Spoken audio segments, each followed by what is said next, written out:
209 olunyiri lwa 10 luga nti emyaka gy'omuntu ginaabanga 7 naye omusabi nnyo n'omwegayiza naawezanga emyaka 8 kyokala waffe bw'osukka emyaka 8 twebaza bwebaza Katonda bw'oba ofudde kubanga oba otuukiriza emyaka ki n'olwekyo mwana olina ebintu ebyo kamulinde bizigire akakase naye musooke mukwate ekituufu n'olwekyo Pawulo ne Helena ngenda kuwala bwetuuka ku myaka temwagala Mukama okuba bakufuga obutukuvu nga musala 10 2 3 4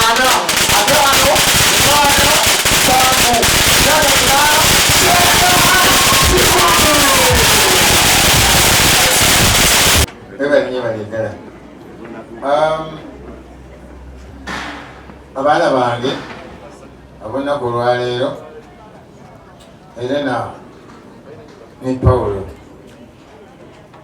beebazizza okukkiriziganya musobola kubanga mukkaanyiza okubeera wamu okutuusa Mukama lwali bajja ku nsi. Ebigambo ebisinga byogeddwa.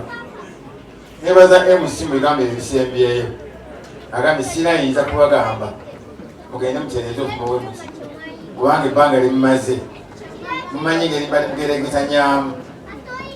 Kyenina ekikulu kyokka kyendowooza nti Mukama alina byakola era ajja kubakolera mu byonna.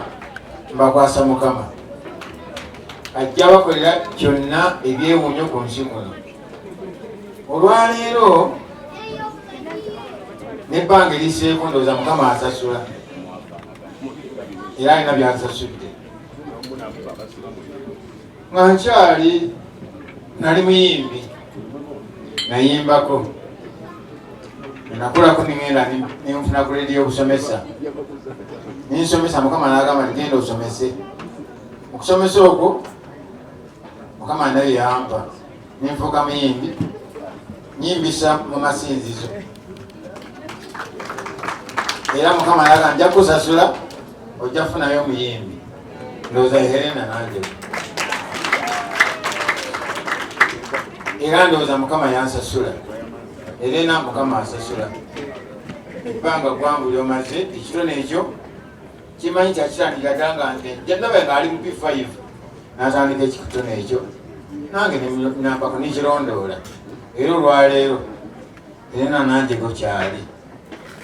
Bazadde bannange kano kalowoozo omwana abanga alina ekitone ekyomulabamu abeere makanika abeere muyimbi abeere muzinyi kirondoole kijja kukuyamba naye kijja muyamba.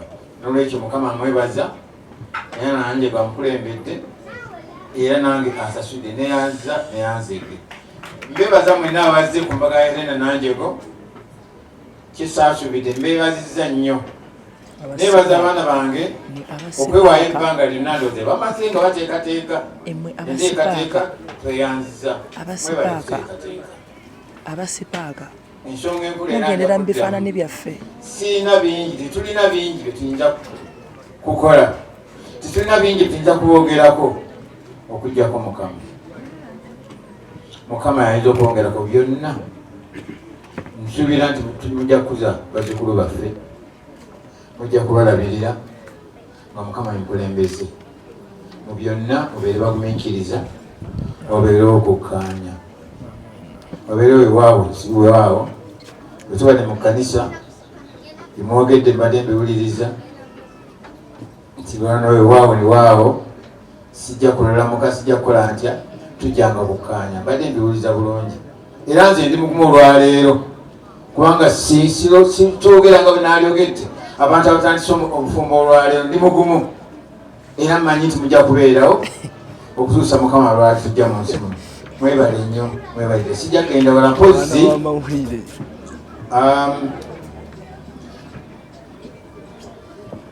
njagala tuli gurupu nene kubanga essaawa egenze.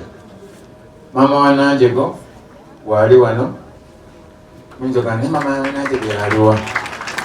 Maama wa Nanjego waali wano era bwe tuzaala nanjego. Ekirala waliwo kyenjagadde ng'olemuuko kubanga Katikkiro abadde mu kkanisa, tuli mu Buganda, twazaalibwa mu Buganda, tuli mu Buganda essaawa yonna. Kyenjagadde ng'olemuuko ndowooza waliwo ensobi. Amannya agange nzi Peter Lewis Maseruka Mukiibi. Nkibiriko mu bracket katono. Lwaki? Twali tukyali bato nga twakazaalibwa kye baŋŋamba taata wange ng'ayitibwa Yakobo Mukasa Mulindwa, bampatikako yagwala mubisi. Taata Yakobo Mukasa Mulindwa yatta omukago ne muganda we bamuyitanga Katende. Mu biseera emyaka egyo nga gutta omukago waira muno kinamukago